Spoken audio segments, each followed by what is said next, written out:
Describe someone whose creative or artistic work you like.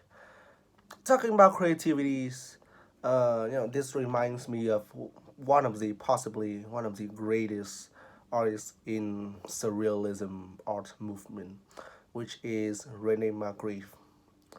Uh, so, from what I know about Rene's life, he have a rough life, both from his childhood to teenagers phase, adolescence, and then his adulthood. He have encountered a lot of things, especially the death of his mom when he was a boy, and that shook him to the core.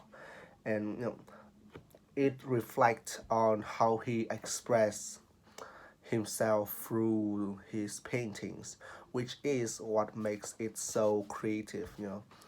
While some other artists, when they draw in surrealism art, it's usually refers like it's an abstract form, a reference to something great like the state of the world, poverty, or something like that. But Rene Magritte seems more personal, but and also more mysterious in a way that so like let's take for an example, right? One of his most famous painting, The Son of the Man, I think that's the name. It looks real weird. Just imagine there's a man with a vest and a bowler hat in the picture. The background is looks like a sea. Looks like the ocean, and it seems like he's kind of like standing on the bridge or something. It's just a man standing there, and the things that makes the painting stand out is how he portrayed the man. He doesn't have a face. Shocking, I know, but it's not like he doesn't have a face. He does have, but it was blocked by an apple. Now that's why I say that it's both personal to some degree and also evoke a sense of mysterious. And a lot of his picture also bear the same theme, because it's kind of most of them are his life. It's he's trying to tell stories about his life or theme surround his life in a very strange manner, which I cannot express enough. Another instance is the married couple or something like that. The Lovers, I think that's the name, which is a man and a woman kissing each other, but their face are being covered by a piece of blanket or something. So it's give the concept that you are familiar with, which is romance, two people kissing each other, but it separates the part which is the intimate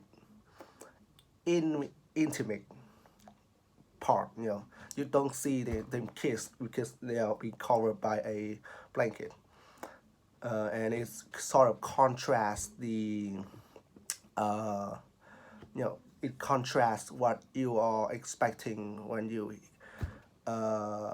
read the name. So, like, sort of those things that he draw from his personal life and put into his artistic work that I like so much because it deviates from things that you will expect when you look at the painting or when like you have to keep guessing and comes up with your own interpretation of what he is trying to convey through his uh, art, and that's what I like. Do you enjoy drawing or painting? Well, why not? Yeah, I'm not an artistic person. I like art, especially cinema, paintings, like art, like artistic painting, stuff like that, surrealism art, as I say, and music, But I'm not particularly good at any of them, especially painting. Now, I have a very bad painting skill, drawing skill, if you will. Um, but I remember it gave me a lot of joy when I drawing, even if I'm just scribbling around, drawing some weird stuff that I don't even know if there's any meaning to it. So I would say I enjoy, but I don't like know how to really do that. What kinds of things did you do in art lesson at school? We do a lot of things. It depends on the subject also. Sometimes we'll do like a portrait.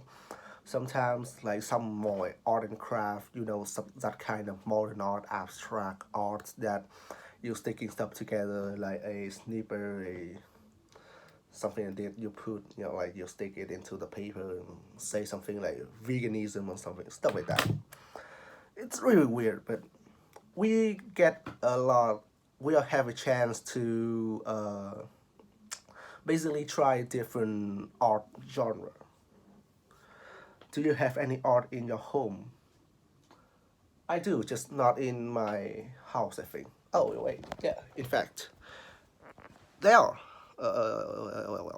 Yeah, there are two paintings. One of them looks abstract. I don't know why. And the other is a poster, an anti-war poster. So yeah, I do have art in my home. What can you learn about different culture from their artwork? Um, I think there are a lot to take away from looking at a traditional art, especially in uh, the tradition in terms of like their daily life and also the hierarchy to some extent. For example, if you look at a lot of Vietnamese traditional art, you will learn about, first of all, their lifestyle, their clothing, their food, how what they do, like agriculture, trading, stuff like that, and also the hierarchy, like looking at royal paintings, you can sort of understand a country and how it's operate. So there's a lot of aspect you can learn from a country, from their culture to how, uh, like how they are as a coherent nation. You get my point. What should government fund art galleries and public art projects? I would say definitely, because art in its purest form is a way to express yourself and to express your own culture, right? So for government to at least spend some money to take care about this area, it helps not only to preserve their own tradition but also to promote it to the international landscape, to the whole world. How do you think art might develop in the future? It's hard to say. First of all, sadly, unfortunately, there will be a rise, a surge in a artificial intelligence art, which is bad news because it might take away our creativities. But I have a high hope that it will not happen, because we should not be like we should believe in our creativities and the ability to create something rather than using this superficial stuff that cannot replicate a soul of a human. There is a possibility that maybe we will come back to our older genre like portrait. Maybe in the future we'll do another Renaissance, for example. That can be my guess, because that's the theme of history, right? History kind of repeat itself in a cycle. So possibly we will start to see a new generation of Leonardo DiCaprio or uh, René Magritte, stuff like that. Now, story times, I guess. The creative person I have chosen is Salvador Dali. Oh, yeah. I was trying to think about the guy name, but I can't remember. Now they mentioned that. Salvador Dali. I visit the Dali Foundation in Figures last year, and it made a great impression on me. He was born in Catalonia, in Spain. I'm not sure of the exact year, but I think maybe around 1904, and he died in about the late 1980s, when he was in his 80s. He was a surrealist painter, so he used symbolism a lot. What that means is, in his painting, things don't look like they are what they are.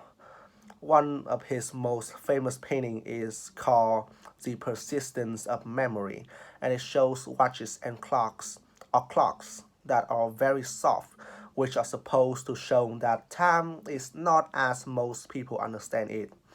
He was fascinated by maps and science, and so am I. So that is one reason why I like him. Another reason is that he was quite unconventional and even eccentric in his behavior. So that makes him an interesting character. I was not who was not like other people. The same is true of his art. What's more, he didn't just stick with painting. Later in his life, he did sculpture and work on sets. So to put it in a nutshell, I like the fact that he was innovative and totally different from others. Oh, and one more thing.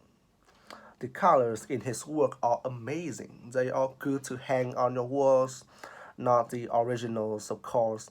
His work makes me feel proud because he's from my country, from my region actually, and he brought fame to Catalonia. Interesting story. Hi, that's it.